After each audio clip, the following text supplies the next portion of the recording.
We're going to look at 3 random technology items in this video. We're going to look at DOS 5.0 on floppy disk.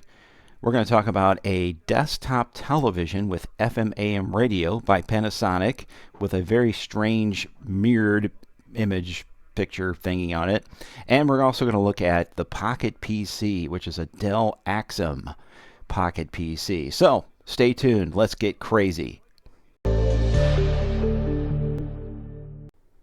Our first item up for bids is this DOS 5.0 software package. Actually, it's not up for bid. I just kind of made me think of The Price is Right. But anyway, DOS 5.0, the price on this item, what would you guess that I would have paid for this item? Finding it at a thrift store. How much? How much? Come on, give me some numbers. Numbers?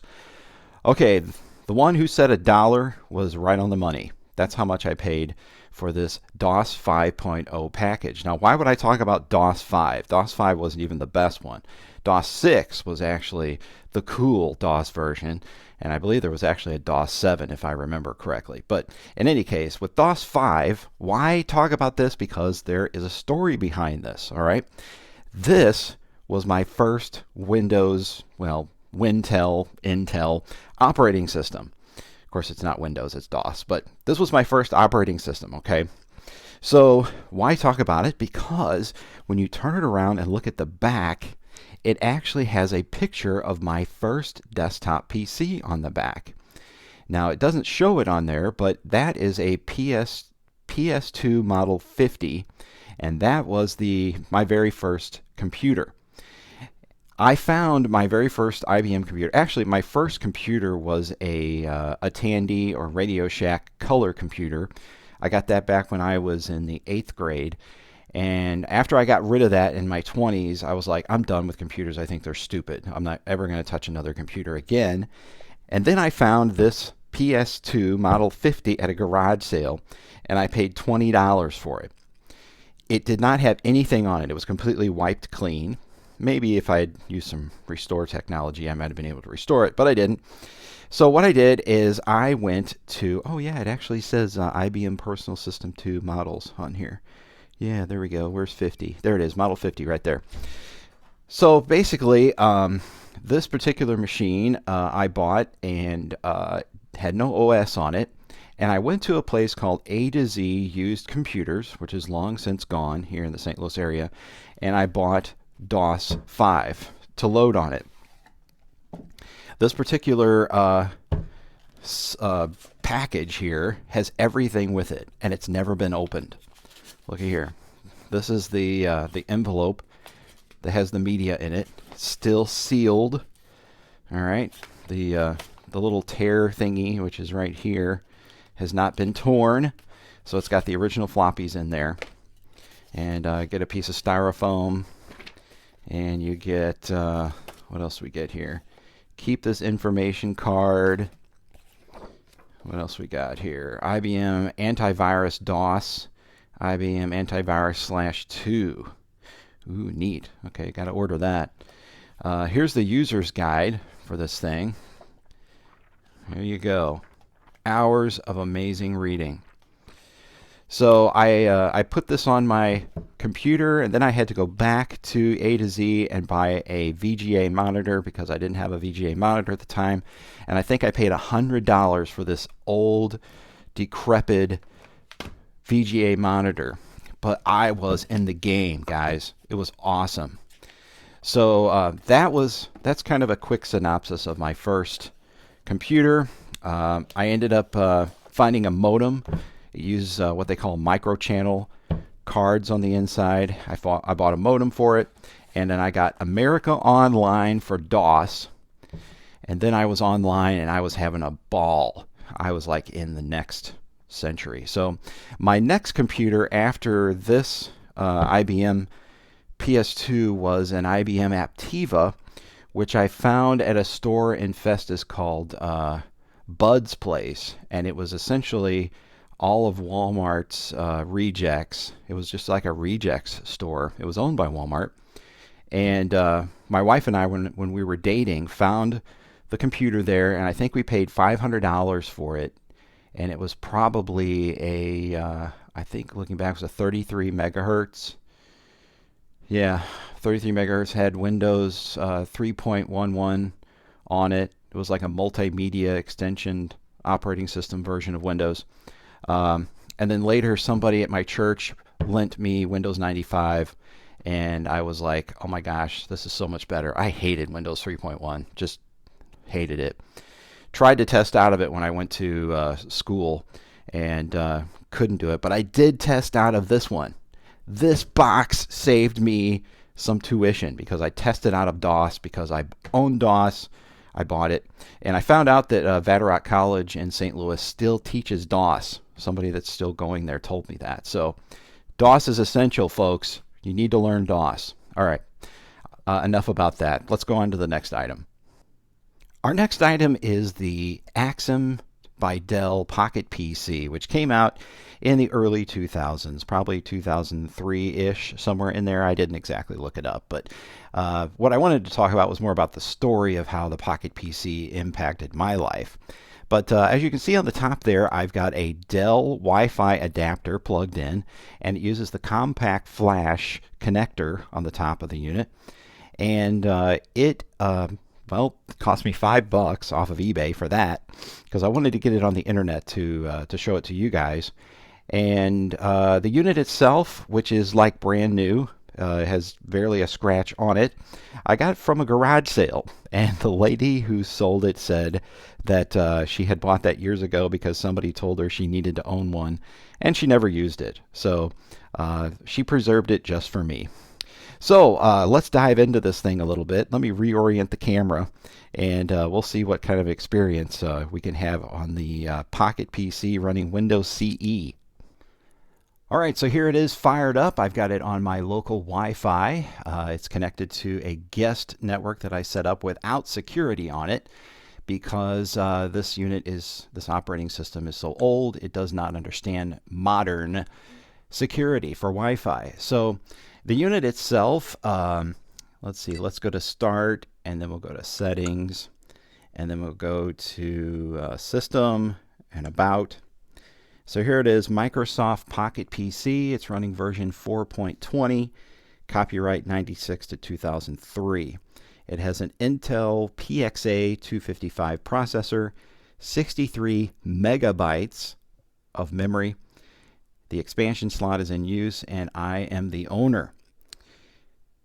As far as my story behind this and why I ended up with a Pocket PC, well, I used to be a IT manager for a law firm. A guy named Thomas Noonan in St. Louis was my boss.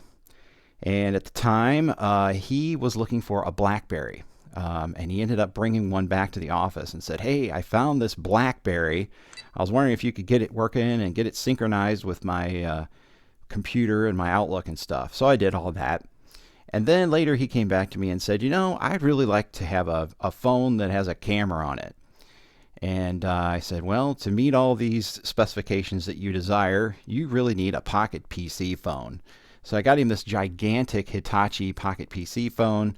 It was running this exact operating system, looked just like this, except for, of course, it was a phone. So I had a phone app on it. And, well, he didn't like it, so I got to adopt it. So that's making a long story very short. So in order to get this Wi-Fi adapter working on this particular model, I installed Microsoft ActiveSync. So ActiveSync synchronizes with your desktop, and I went to Dell's website, found the driver, ran the executable, and the executable interfaced with ActiveSync. And the next time I plugged the unit in via the USB cable, the driver is installed. It asked me if I wanted to. I said yes. It installed the drivers. So beyond all of that, getting this thing working for you guys to see, first let's take a look at a browser so you can see the awesome experience of running a browser on this old machine.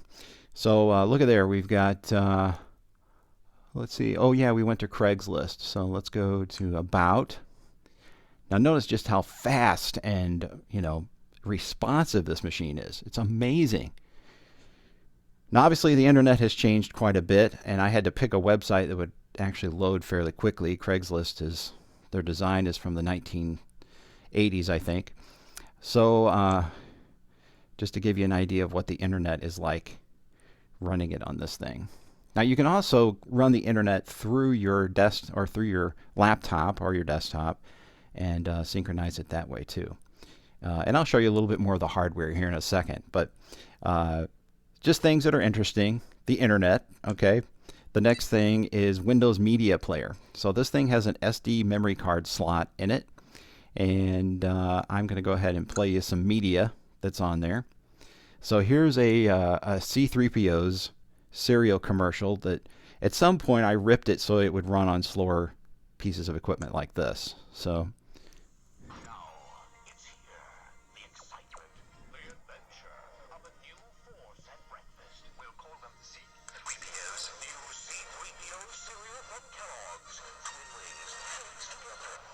speakers right down here, the bottom of the unit here.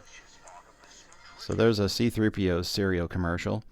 If I want to go and look at another item that's on there, I go to Programs, and then I go to File Explorer. There's my C3POs, and then I've got this Dell commercial on here. So I can play the Dell commercial. Here, I'll put the mic closer so you can hear it. I want a computer that keeps me in touch with friends and family. I want a computer to help me study. I want a computer that makes my house look better. I want a computer to help me plan my next trip. I want a computer so I can shop for my friends and I myself. want a computer that lets me get some work done at I home. want a computer that can answer my questions with the touch of a button. I want a web PC. I'm Michael Dell, and on behalf of Dell Computer, I'd like to thank you for taking the time to learn more about the Dell Web PC. We think you're going to enjoy it. And of course, the image is an exact synchronization with the audio, right? All right, and then let's see. Let's go back. Let's see. Was there a button down at the bottom we can click on? Well, we're stuck now. File Explorer. Let's go to Windows ME.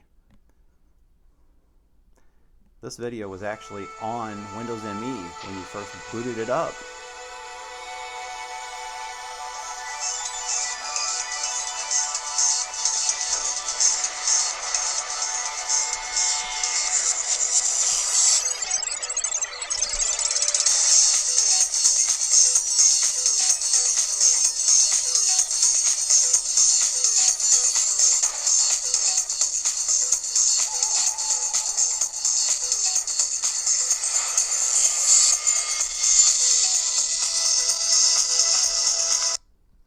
Yes, kids, this is what it was like back in the day when I was a young man and I had my little portable media player. This is what I had to put up with to be able to play media.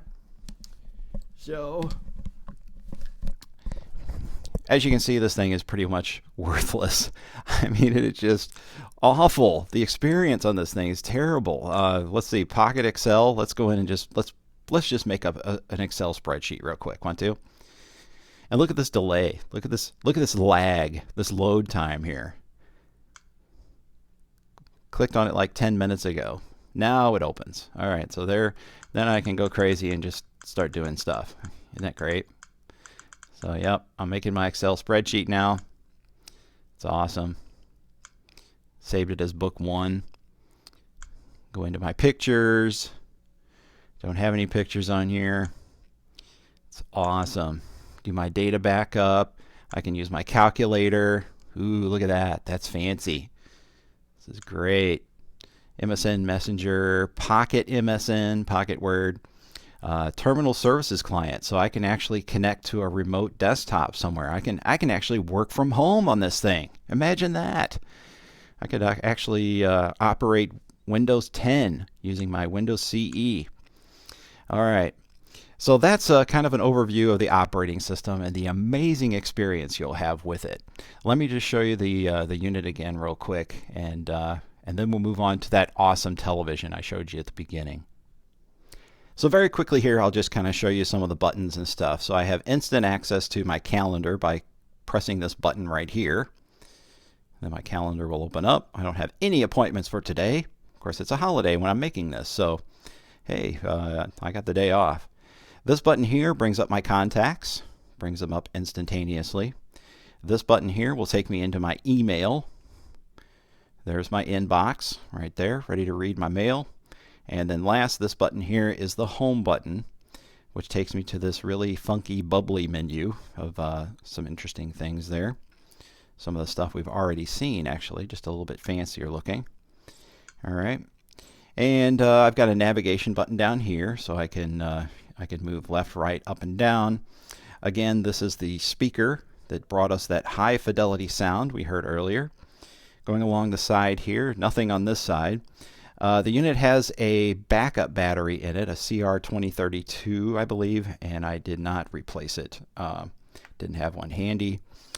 This is the battery, and the battery is actually part of the door. So if I pull this off, the door and the battery are one and the same.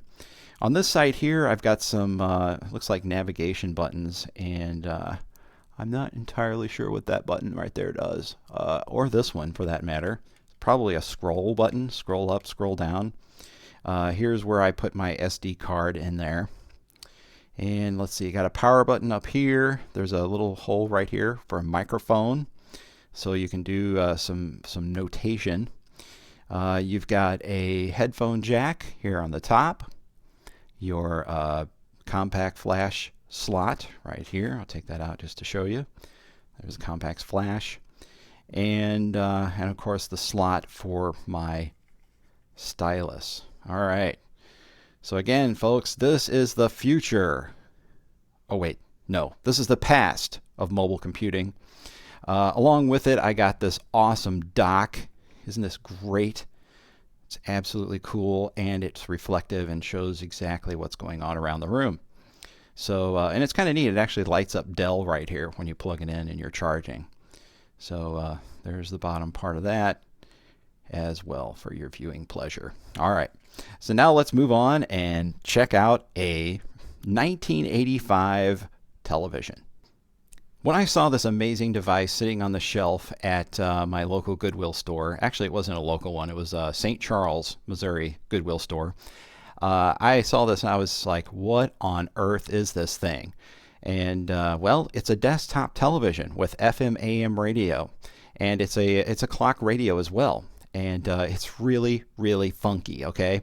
What's funky about it is the fact that it has a television in it, but most portable televisions have like a big square part coming out the back where you see like the end of the picture tube is. Well, to prevent that from happening, the picture tube is actually mounted inside of here and goes back this way instead of having it run from front to back like most of your little portable televisions are. So it's a space saver, but the way you watch television on this thing is really bizarre. And I'll show you that here in a second. There's actually a mirror inside of there, and there's actually a clock that kind of looks like it's a hologram or something. In any case, so we have the AM FM radio going across the front here. We've got our clock off, dimmer, UHF VHF selector, FM AM selector, TV radio selector, volume, tuning, and you've got a backlit tuning dial here. On the top, you have an on-off switch, sleep, buzzer, auto for your alarm. You've got a slow, fast timer, all of those, or time, I should say, for setting the clock, and you have a snooze bar. All right. It has a gigantic antenna on the top, as most portable televisions from that time period do, but the antenna is actually in good shape as well. So let's take a look around it here, and I'll show you some of the stuff on the side. So we have an earphone jack, so you stick your ear in there. External antenna, so you could hook a game system up to it. Your speaker right here on the side. On the back, we have an indication of March 1985 as when this was created. And we have contrast, bright, and vertical hold. And then over here we have some settings. We have horizontal hold and height adjustments for the picture as well.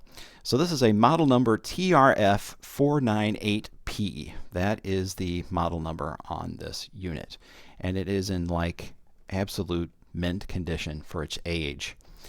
So I got to show you this funky TV that this thing has in it and the funky way you watch television. I got to reorient my camera for that. Let's take a look. Okay guys, I've got the lights turned down low so we can see the screen. I guarantee you've never seen anything like this. Unless of course you've owned one of these in the past. So go ahead and turn the power on for the TV.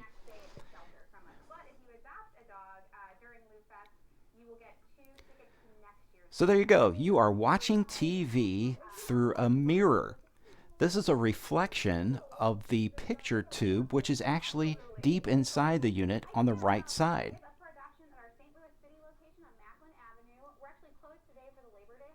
You can see the line for the mirror inside of there. Fix the focus here.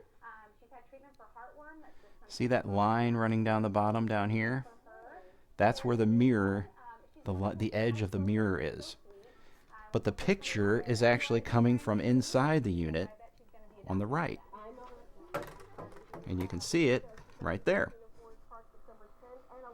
So the picture is actually backwards and then reflects around the front to the TV.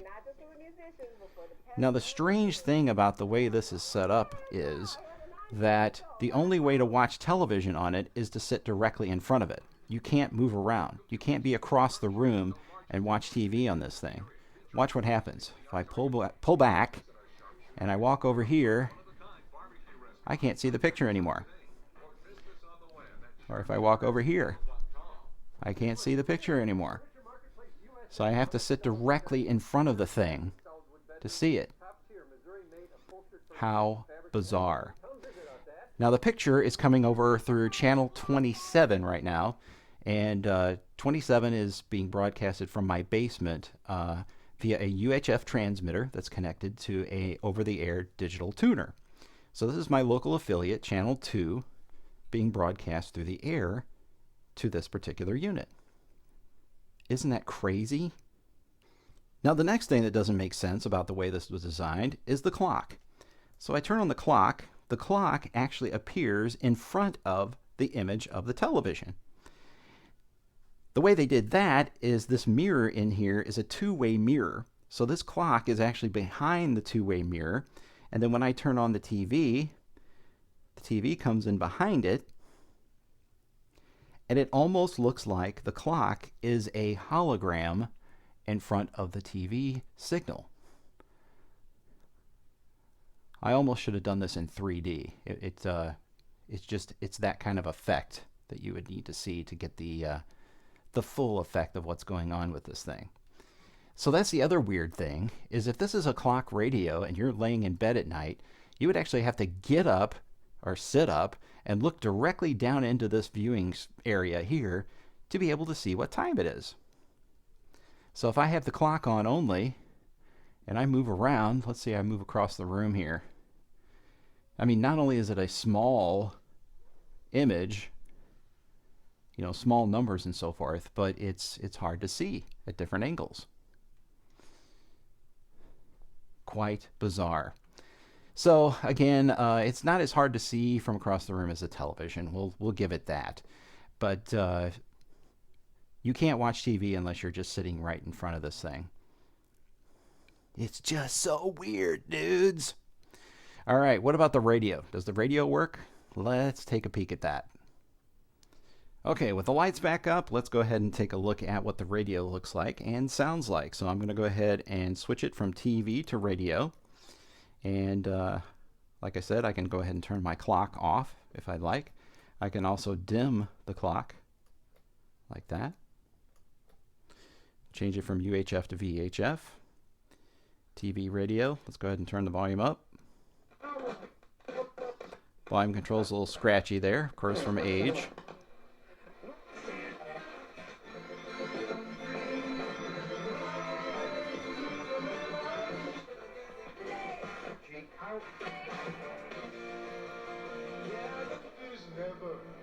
Never fade. Can get revenge on ESPN.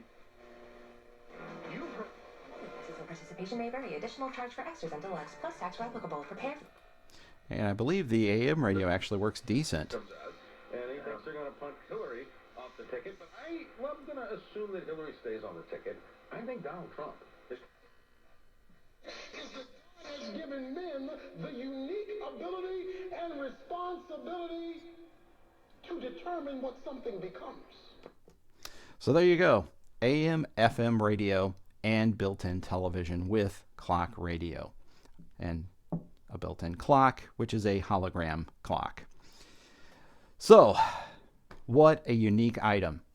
Crazy. Absolutely crazy. Well, that's it, guys, for this particular video. Thank you for watching. Please subscribe, share with a friend, and leave a comment below.